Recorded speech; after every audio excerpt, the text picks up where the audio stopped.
Pada video sebelumnya kita sudah membahas bagaimana cara mencatat transaksi pembelian ke dalam jurnal umum. Nah, pada video kita kali ini kita coba akan membahas bagaimana cara mencatat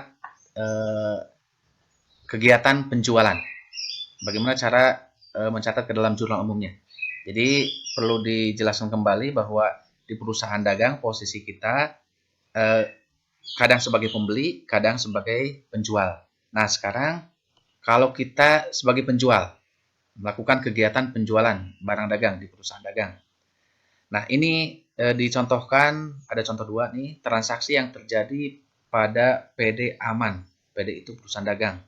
Bulan April 2020. Nih, perlu dijelaskan lagi ini ceritanya, cerita di transaksinya. Tanggal 3 April. Dijual barang dagang ke Tuan Ahmad 3 juta tunai.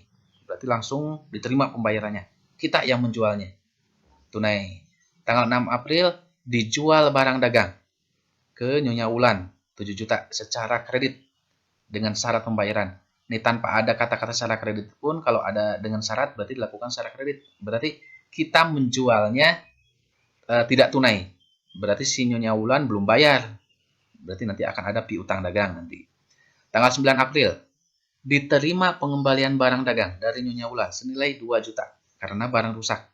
Berarti ini ceritanya, kita sudah menjual, barangnya sudah diterima oleh Nyonya Wulan senilai 7 juta, si Nyonya Wulan belum bayar. Berarti kita punya piutang.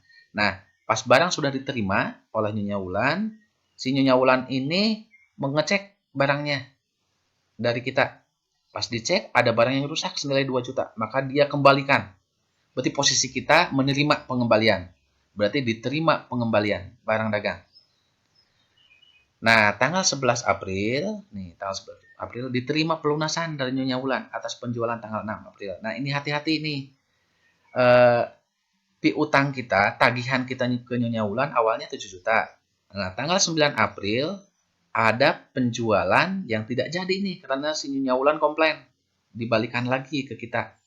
Berarti tagihan kita, piutang kita ke Nyonya Wulan bukan 7 juta, berarti tinggal 5 juta. Jadi kalau kita menerima pelunasan dari Nyonya Wulan, menerima pelunasannya bukan dari 7 juta lagi, tapi dari 5 juta. Nah, ini nanti kita akan bahas. Bagaimana cara mencatat transaksi ini ke dalam jurnal umum. Kita bahas satu persatu. Nah, ini format jurnal umumnya seperti biasa. Nah, sekarang langkah-langkahnya pun sama. Ini menganalisis transaksi dulu. Nah, aturan debit kreditnya kalau kegiatan penjualan barang dagang ini harus dihafalkan nih. Jadi kalau penjualan itu masuknya ke golongan pendapatan. Penjualan, potongan penjualan, retur penjualan. Dan ada pendapatan lain-lain. Terus mencatat ke dalam jurnal umum. Nah, ini seperti biasa. Nah, sekarang kita bahas satu-satu. Tanggal 3 April, dijual barang dagang ke Tuan Ahmad 3 juta tunai. Nah, ini kalau ada transaksi dijual barang dagang. Analisisnya adalah yang pertama, catat sebagai penjualan. Tadi kalau dibeli barang dagang, catat sebagai pembelian. Nih, kalau ada transaksi dijual barang dagang, maka jangan ragu langsung catat sebagai penjualan. Penjualan muncul atau bertambah senilai 3 juta. Nah, sekarang kita menjual barang dagangnya secara tunai, berarti kita nerima uang. Berarti kas kita jadi bertambah 3 juta. Nah, sekarang aturan debit kreditnya. Ingat-ingat lagi. Penjualan. Nih, penjualan kalau muncul atau bertambah, dicatatnya di sebelah kredit. Maka kita tandai ini. Ini semacam kopean lah, kopean kita. Berarti penjualan bertambah di kredit.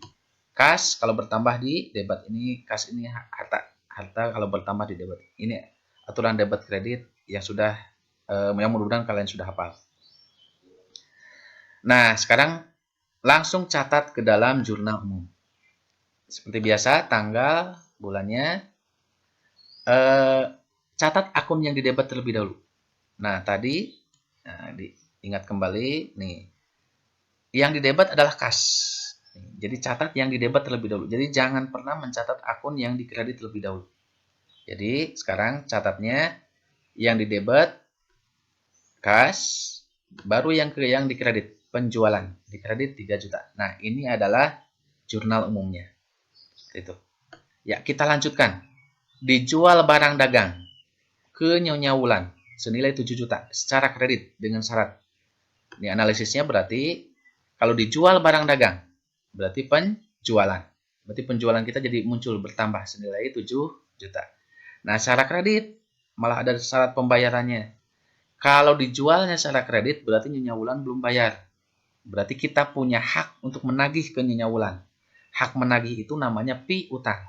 Nah, namanya piutang dagang. Piutang dagang muncul atau bertambah senilai 7 juta. Nah, sekarang konsultasikan dengan aturan debit kreditnya. Penjualan kalau bertambah, nih kalau penjualan kalau bertambah dicatat di sebelah kredit. Awas, harus dihafalkan. Piutang seperti biasa nih, piutang itu harta kalau bertambah di debit. Sekarang catat dalam jurnal umum. Catat akun yang didebit terlebih dahulu. Yang didebit dulu yang dicatatnya. Berarti tanggalnya tanggal 6, didebit piutang, kreditnya penjualan. Nah, seperti itu cara membuat jurnal umumnya. Nah, sekarang tanggal 9 April.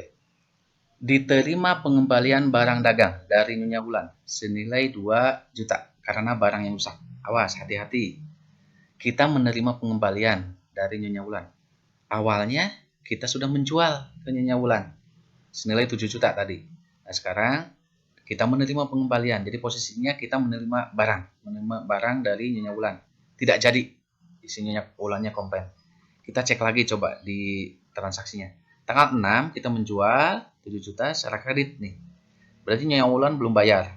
Berarti kita punya hak menagih atau piutang kita 7 juta. Kita menjual ke Nyonya Wulan. Nah, sekarang tanggal 9 diterima pengembalian dari Nyonya Wulan.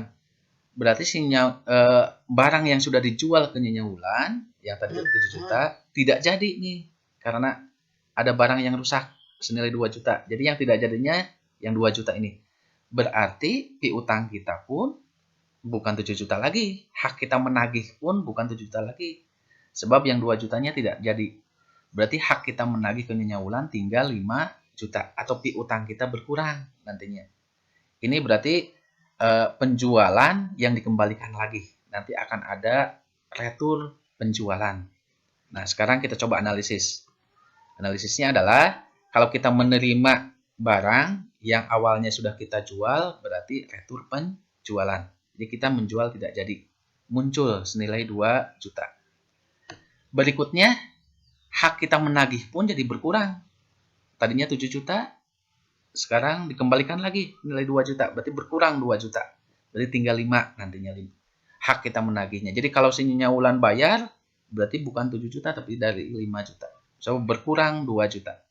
Sebab kita menjualnya tidak jadi nih yang 2 jutanya karena ada barang yang rusak, Nyonya Wulannya komplain. Nah, sekarang kita cek ke dalam aturan debit kreditnya. Retur penjualan. Retur penjualan kalau muncul di debit. Nih, berarti di debit. Piutang dagang, ini kalau piutang dagang itu harta kalau berkurang di kredit. Ini seperti biasa. Nah, catat akun yang di debit terlebih dahulu. Nah, lihat nih, kita lanjutkan lagi.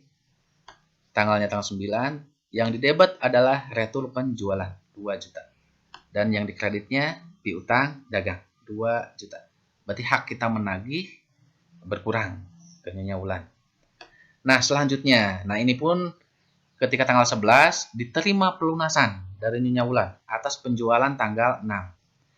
Kalau kita menerima pelunasan berarti si Nyonya Wulan ini bayar. Berarti kita ceritanya mungkin kita menagih, nah Nyonya Wulan bayar. Atau Nyonya Wulan inisiatif ingin langsung membayar. Nah, kita cek lagi coba transaksinya. Tanggal 6 kita menjual secara kredit ke Nyonya Wulan 7 juta. Nah, sekarang tanggal 11 April diterima pelunasan. Nah, awas hati-hati. Tanggal 9-nya, tanggal sebelumnya, si Nyonya Wulan mengembalikan 2 juta. Berarti piutang kita ke Nyonya Wulan bukan 7 juta lagi, tapi 5 juta. Jadi tanggal 11 April kalau Nyonya Wulan melunasinya bukan 7 juta, tetapi tinggal 5 juta. Karena yang 2 jutanya itu tanggal 9 itu diretur. Tidak jadi. Dan perlu hati-hati juga di sini ada syarat pembayaran. 2/10 N/30. Dapat potongan 2% jika bisa melunasi dalam kurun waktu 10 hari ke depan. Mulai dari tanggal 6. Berarti maksimal sampai tanggal 16 April akan dapat potongan. Jadi kalau si Nyonya Wulan bisa melunasi dalam kurun waktu 10 hari ke depan, maka akan dapat potongan 2%. Nah, sekarang si Nyonya Wulan tanggal 11, baru tanggal 11 sudah melunasi. Berarti nanti si Nyonya Wulan akan dapat potongan dari barang yang sudah kita jual. Nah, sekarang kita analisis. Berarti akan ada potongan dari barang yang kita jual atau potongan penjualan. Awas dari 5 juta, bukan dari 7 juta. 2% dikali 5 juta berarti 100 ribu. Jadi ada potongan. Analisis transaksinya sekarang. Analisis transaksinya berarti kalau diterima pelunasan, berarti hak tagih kita jadi hilang ke Nyonya Wulan. Karena Nyonya Wulannya sudah bayar melunasi. Hak tagih itu berarti piutang. Berarti piutang dagang kita ke Nyonya Wulan berkurang sebesar 5 juta gitu. Nah, tapi kita menerima pelunasan 5 juta dari Nyonya Wulan ini, yang 5 juta ini ternyata ya uang yang kita terima tidak 5 juta, tetapi uang yang kita terima hanya 4.900.000. Karena Nyonya Wulan bayarnya sesuai pas dalam jangka waktu potongan, dapat diskon 100.000. Jadi kita menerimanya 4.900.000. Jadi si Nyonya Wulan bayarnya cuma 4.900.000. Karena ada potongan penjualan muncul nih 100.000 di sini. Harus dicatat juga. Nah, sekarang tentukan mana yang didebet dan mana yang dikreditnya. Piutang dagang, ini harta, kalau berkurang di kredit. Kas, ini juga harta, kalau bertambah di kredit. Mohon untuk dihafalkan ini aturan debit kreditnya. Dan potongan penjualan nih, potongan penjualan kalau muncul maka dicatat di debit. Nah, gitu. Nih ada yang di kredit, debit. Ketika dicatat dalam jurnal umum, catat akun yang di debit terlebih dahulu. Berarti kas dulu, potongan penjualan dulu, baru piutang di kredit. Nah, jurnalnya tanggal 11. Nah, kas di debit 4.900.000 dan potongan penjualan 100.000. Nah, kreditnya piutang dagang 5 juta. Nah, berarti untuk contoh transaksi kegiatan penjualan ini transaksinya yang tadi, ini perlu dicatat sepertinya. Ini, itu jurnal umumnya. Nah, ini perlu dicatat juga. Seperti itu. Ya, demikian pembahasan untuk pencatatan transaksi kegiatan penjualan. Bagaimana cara mencatat transaksinya ke dalam jurnal umum sudah kita bahas. Jadi video pembelajaran bagian kedua ini sudah selesai tentang pembahasan pencatatan transaksi pembelian dan penjualan di perusahaan dagang ke dalam jurnal umum. Semoga bermanfaat dan bisa dipahami. Terima kasih atas perhatiannya. Tetap semangat dan jaga kesehatan. Terima kasih. Assalamualaikum warahmatullahi wabarakatuh.